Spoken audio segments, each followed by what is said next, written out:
Even though it's still summer, I've been feeling like I could benefit from having a warm breakfast, which is a stark contrast to my usual like smoothie. And since I don't actually break my fast in the morning or consume any actual food until the afternoon, it kind of makes sense to have something heartier. So this is me attempting to make something resembling pho. I started by browning those peppered deli slices that I got. And for that, I just used coconut aminos, but of course you could use like soy sauce or tamari. And then I added that to rice noodles, broth, topped it with mung bean sprouts, cilantro, chilies, and lime.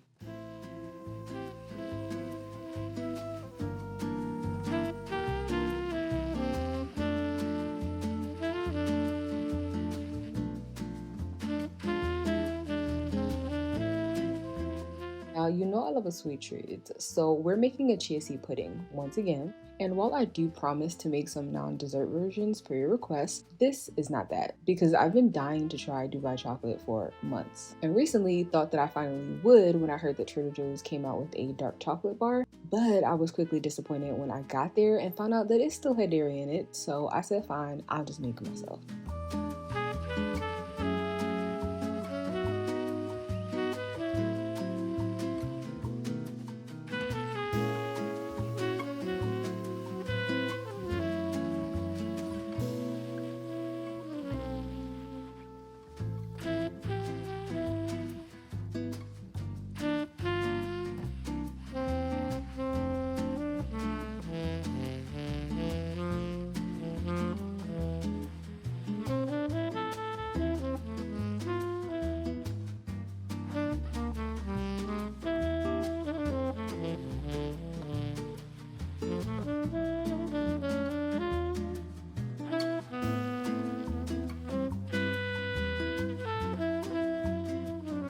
You also decide to make this, I highly recommend that you don't just stop at putting the filling over it, and make sure that you add melted chocolate at the end. Once you let it sit in the fridge, cracking into the hard shell that it creates is not only fun but like very necessary, because I think what makes the Dubai chocolate is not just the flavor, it's the texture.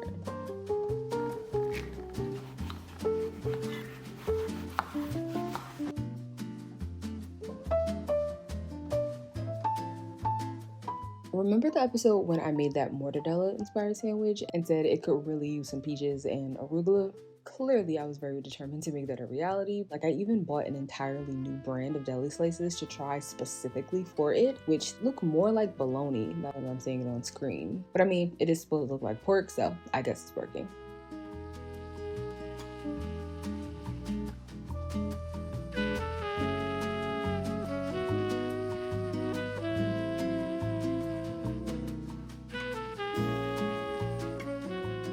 I don't know if I noticed this at the time, but seeing it now, I can definitely say this is my most persistent angel number. Like, it's the most frequent when I'm scrolling on TikTok, but I also see it like just out in the wild no matter what I'm doing. Here, I'm making bagels. But when I was walking down the street the other day, there it was. Like, at this point, I'm concerned that maybe I'm not doing something that I'm supposed to follow its guidance, but I digress. Literally, because I also forgot to film the outcome of these bagels, but you've seen me make them plenty of times now.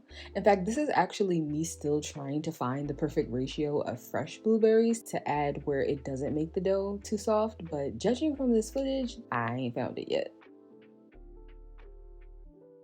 Oh look, another 4. I was actually aiming for 6 grams though, so let's just add a little bit more.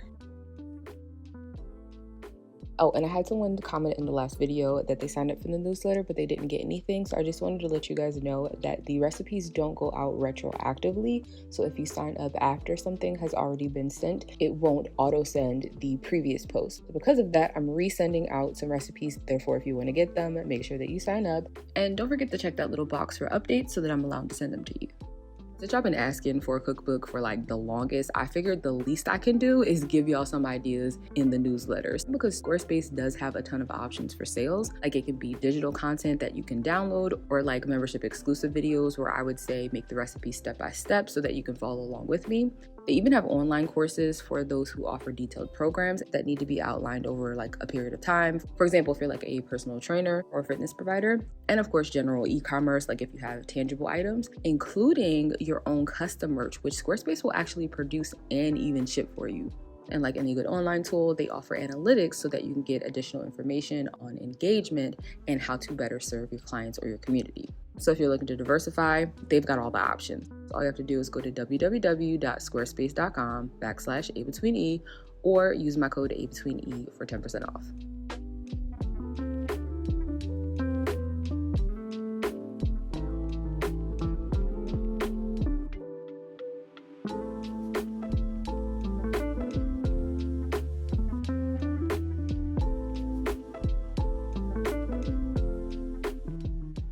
I had a bunch of leftovers in the fridge, including this pasta, so I took that as a sign to make salad.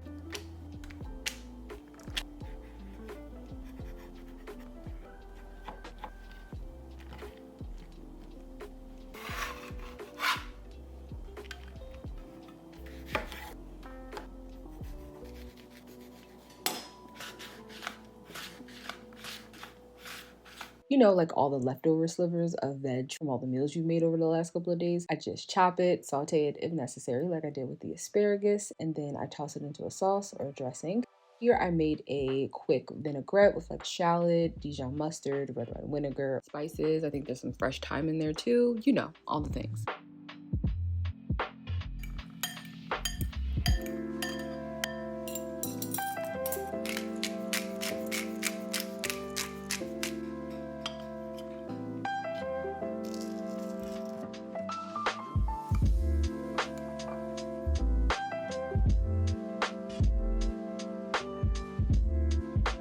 When I was raw, I used to drink this a lot. I think it was made by a juice company that's no longer around, but it was basically like a blue spirulina coconut water type of situation, I want to say, with holy basil. But I like it as more of a blue lemonade, but instead of lemons, I use yuzu, pineapple juice, and then I finished it off with some mint and, of course, the tulsi.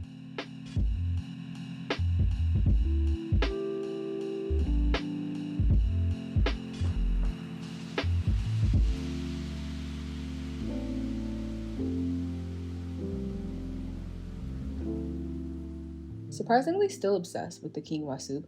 It may not be a hyperfixation after all. I guess I just genuinely like it. I don't know why I'm saying that like it's a surprise. Seldom does that happen. Anything I like, I usually unlike at some point, but here we are. And in keeping with having a warm meal to start the day, I did have this for breakfast. And if you've seen me make this before, you know it's usually just whatever I have in the refrigerator. So today it was heirloom tomatoes, seitan bacon, and the basil from the garden. Probably could have had a little bit less though, because it was so filling that I kind of needed a nap afterwards.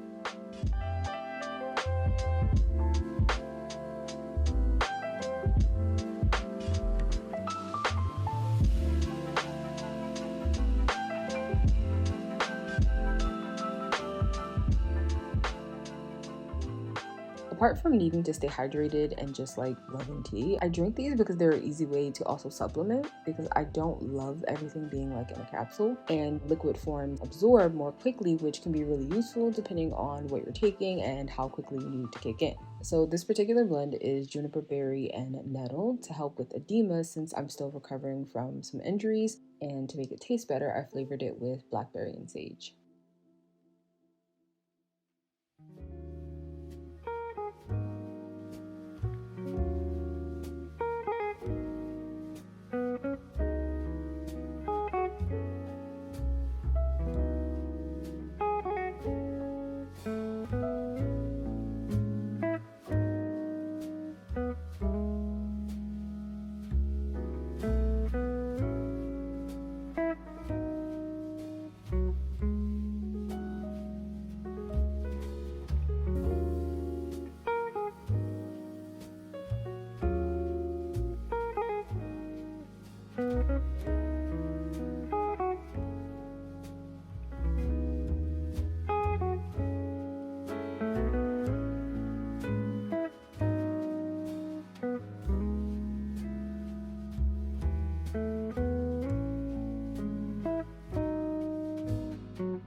Although you haven't seen me make it in a while, the granola is still in rotation, but my family was not open to me making like any other flavors, so I had to take it upon myself to branch out. And although I'm not supposed to be eating granola with my braces, I really wanted an acai bowl, and if you know, you know. Like, it's just not the same without it.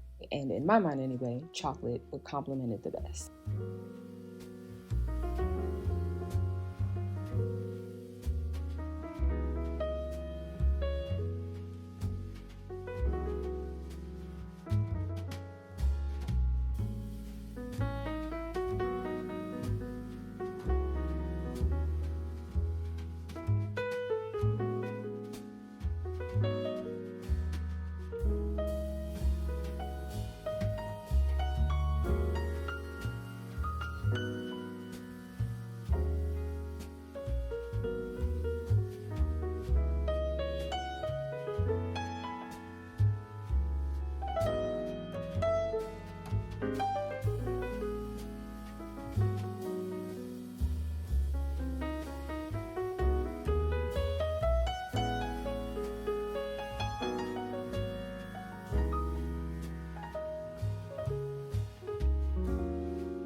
If you haven't tried making your savory sandwiches on a sweet loaf, you're missing out, because this cinnamon raisin BLT, delicious.